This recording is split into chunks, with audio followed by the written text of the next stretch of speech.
السلام علیکم برادرای عزیز، خوش آمدین به کانالی یاسمان میدیا و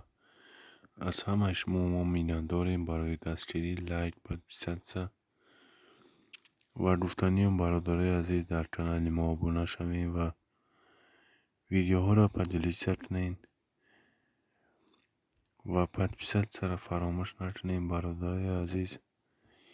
چه خیلی وعده داده بودیم فیلمی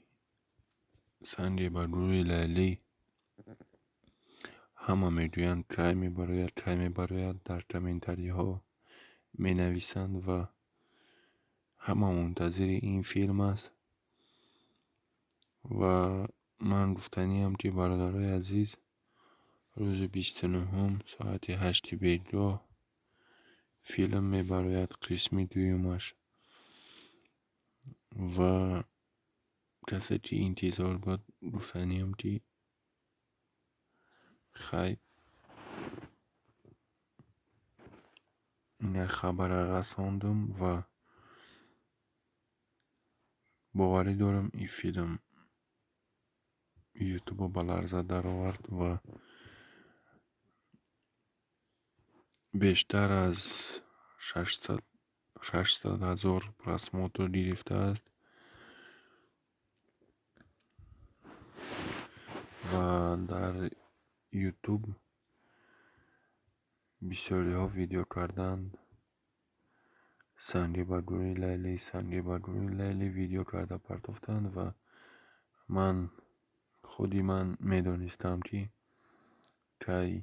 همین فیلم میبراید، چون که روز شنبه برآمده بود. طول یک هفته کشید که دویم قسمش براید و روز همین شنبه یعنی که پنجگاه 29 است این فیلم در یوتیوب میبراید و با کسی که معلومات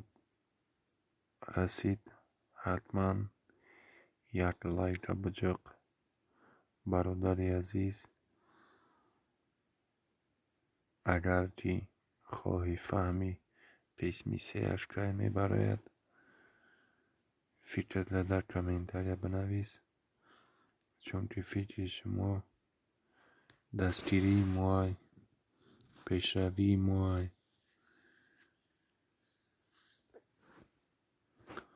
و چند ماه پیش یک فیلمی سلسله فیلمی بهترین بود که بهردینی صبور برآورده بود.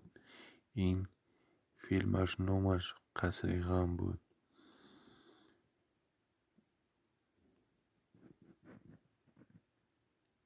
قریب که 1 میلیون آدم تماشا کرده است این فیلم را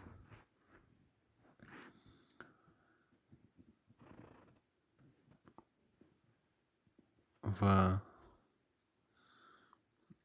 مخلصان فیلم های بهردینی صبور بسیارند و ما هم میخواهیم که در آینده فیلم های نو با نو زود برآورد، چون که مخلصانش همش انتظارند.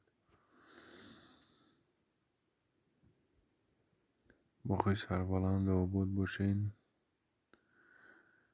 در کانال ابونه شوین و منتظر خبرهای نو باشین.